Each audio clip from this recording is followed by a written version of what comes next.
ফাল্গুন মাসের শুরু থেকে কুমিল্লার সদর উপজেলায় গোমতী নদীতে শুরু হয়েছে ঐতিহ্যবাহী শৌখিন মাছ শিকারের উৎসব। প্রতি বছরের মতো এবারও শীতের শেষে নদীর পানি কমে আসায় দূর দূরান্ত থেকে শৌখিন মৎস্য শিকারীরা এখানে সমবেত হয়েছেন। ভারত সীমান্তের জিরো পয়েন্ট থেকে শুরু করে নদীপথে হাঁটতে হাঁটতে একদিনে প্রায় ৬ কিলোমিটার এলাকা কটক বাজার থেকে চাঁদপুর পালপাড়া পর্যন্ত চলেছে মাছ ধরার এই উৎসব। পলো, ছিটা জাল, ঠেলা জাল ব্যবহার করে শিকারীরা ধরছেন বড় বড় রুই, কাতল, বোয়াল, গজার, আইর, কার্পো ও মৃগেল মাছ। এছাড়া ট্যাংরা, বৈচা সহ বিভিন্ন প্রজাতির ছোট মাছও ধরা পড়ছে হাতে কিংবা জালে।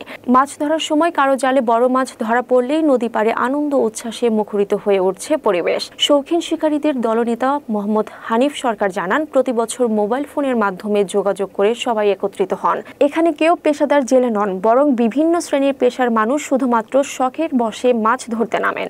শিকার করা মাছ বিক্রির জন্য নয়, বরং নিজেদের পরিবারের জন্য নিয়ে যান। এই ঐতিহ্য প্রায় শতবর্ষের পুরনো। শুধু গোমতী নয়, কুমিল্লার কাকরি নদী, ডাকাতিয়া নদী, সোনাইছড়ি খাল ও কার্জন খালেও একইভাবে মাছ শিকারের উৎসব পালিত হয়। গোমতী নদী থেকে প্রায় ৩০ কিলোমিটার দূর রায়পুর নাঙ্গলকোট থেকে আসা বাহরাইন প্রবাসী মোহাম্মদ আলাউদ্দিন সওদাগরও অংশ নিয়েছেন এই উৎসবে। তিনি জানান, এবার বোয়াল ও কাতল মাছ পাওয়া গেছে প্রচুর পরিমাণে। গত বছরের বন্যার কারণে এবার মাছের সংখ্যা বেশি হওয়ায় সবাই খুশি। শৌখিন শিকারীরা জানান, প্রতি বছর গোমতী নদীর পানি কমে এলেই দিন তারিখ ঠিক করে সবাই মিলে নদীতে নামেন। বেশিরভাগ মানুষ পলো নিয়ে আসেন, কেউ কেউ জালও ব্যবহার করেন। ছোট মাছ সাধারণত ছেড়ে যাওয়া হয় যাতে তারা বড় হতে পারে। এই মাছ শিকারের আনন্দই এখানে মূল বিষয়, যা প্রতিবারই এক অন্যান্য অভিজ্ঞতা হয়ে ধরা দেয়।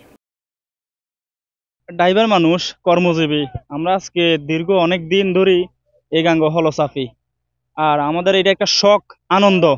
১-১.৫ মানুষ আয় গাঙ্গ হলো সাফে বড় বড় মাছ ধরে, রুই, কাতলা, বোয়াল। আমরা শখে, আমরা দেখেন আসতে লাকসাম থেকে আসতে আমাদের প্রায় আসা যাওয়া খানা খরচ নিয়ে ১২০০, ১৪০০ বা ১৫০০ টাকা খরচ হয়।